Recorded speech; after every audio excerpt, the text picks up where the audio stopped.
Hi everyone, Mark Humphreys here with your Miracle of the Week.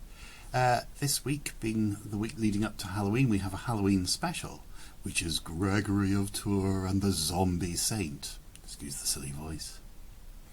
Now, Gregory of Tours is somebody that we've encountered before. He's a really important writer about the cult of saints and about miracles in the late antique and early medieval period. And we looked at him in one of these videos a few weeks ago because of something that he tells us about a 4th century saint that he is writing about 200 years after that 4th century saint had died. He's writing about a bishop from northern Italy, Eusebius of Vercelli, who had been a great champion of true Christian belief, of orthodoxy, against the challenges posed by heresy. And one of the things that Gregory tells us in his short account of Eusebius of Vercelli is that Eusebius's saintliness, his sanctity, is demonstrated by the fact that he continues to work miracles long after he has died. So Gregory says that Eusebius shows that he is still alive after his burial by his current miracles. So one of the ways that saints showed their special holiness was by triumphing over death, making a reality of the resurrection of Jesus Christ by showing that they too had triumphed over death in the same way that Jesus had triumphed over death. So this element of being able to work miracles after your death is a key element in the demonstration of saints. A very good example of this in action comes from a work written in the early 8th century by the English author Bede, writing about a Northumbrian saint called Cuthbert. Now, he describes that Cuthbert's triumph over death took a physical form in that Cuthbert was not subject to the normal processes of decay, decomposition and corruption that would normally happen to a dead body. And Bede, in his Life of Cuthbert, in chapter 42 of that work, tells us that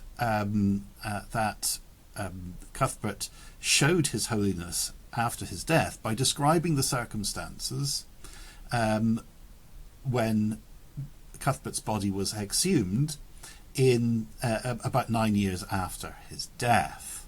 And he says that that the discovery of Cuthbert's body in a condition that showed that his body hadn't decayed was a demonstration of his holiness. Now, what happens in this story is that various people who are venerating Cuthbert as a saint decide to dig up his body, to dig up his bones, and to put them in a casket and use that casket as a sort of focus for a cult of St. Cuthbert. So it says that there have been very many miracles at his tomb, and this inspired his followers to exhume his bones, which it says they expected to find dry and free from his decayed flesh, and then put them in a casket on his tomb. They sought permission to do this from the local bishop, mentioned here in the text, Eadbert, and he ordered them to do this, to dig up Cuthbert on the 20th of April, which was the 9th anniversary of Cuthbert's burial.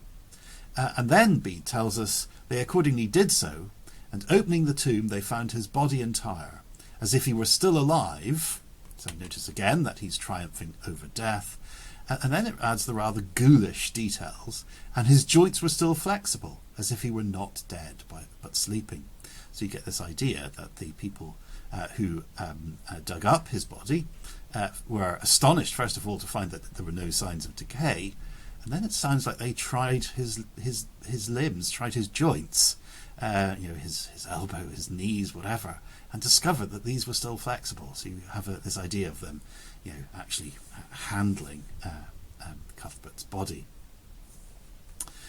Now, in terms of today's miracle, I want to talk to you about another one, which is told, which we hear about from Gregory of Tours, and perhaps it's a good idea just to introduce who Gregory is and how this story comes about.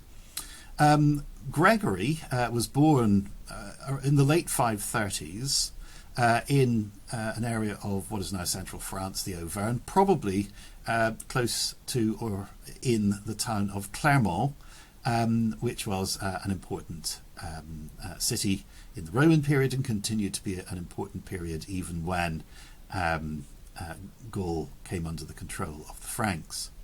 Gregory's family was an old aristocratic family, so he was from the sort of old Roman aristocracy which had lived in Gaul before the end of the Roman Empire. And like many children of such families, many sons of such families, he pursued a career in the church, and he ended up as bishop of the city of Tours, which has its own important saint, Saint Martin of Tours, and which was also a site of miracles, and we'll look at some of the miracles associated with Martin of Tours, which is described for us by Gregory in a later one of these videos. Now, Gregory wrote various works about the miracles, worked by various saints, and the one that I want to look at, the zombie saint, occurs when Gregory left Tours and visited a city not far from his birthplace, the city of Lyon, on the River Rhone. And there he was taken on a tour by the Bishop of Lyon of various shrines to the saints of Lyon. Lyon was a very ancient centre of Christianity in Gaul, and it had an important collection of saints. Now, the story that Gregory tells in his collection of miracles known as the Glory of the Confessors, this is in chapter 61, talks about how the Bishop of Nicetas was the Bishop of Lyon, called Nicetas, is guiding Gregory around the holy shrines, and one of the places that they went to was the shrine of a saint called Helias. Helias had been a bishop of Lyon at a very early stage in Christianity's history. In fact, we don't know when he was bishop, really, but Gregory says that he was bishop of the city during the time of the pagans, in other words, so before the time of Constantine. And what Gregory tells us here is the story that Nicetas tells about Helias, where he says that Helias had been bishop, then he died and was buried by believers, and then we're told an extraordinary story about a pagan who came to steal away Helias's body, as if to sort of prevent the development of a cult of Saint Helias at Lyon. So he pushed back the stone that covered the sarcophagus and attempted to rob the body of the saint, and he propped the body up against himself. And at this point there was this miracle when the body of the dead Saint Helias seemingly came back to life, reached out its arms and grabbed hold of this pagan who was trying to remove the body.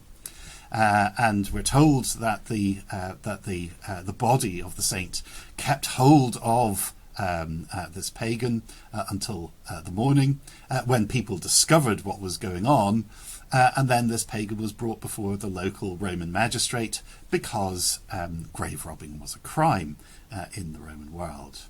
At this point, the judge threatens to punish the grave robber, but when he announces this, the body of the saint doesn't release the pagan who had grabbed hold of him, indicating that the saint has managed not only physically to take hold of this pagan, but also spiritually, and lead to his conversion. So what we have then is this extraordinary demonstration of Saint Helias's ability to work miracles just after his death, in that here we see his body almost like a body of a zombie sort of come back to life in the grave and grab hold of this person who was trying to rob the grave and trying to remove the body.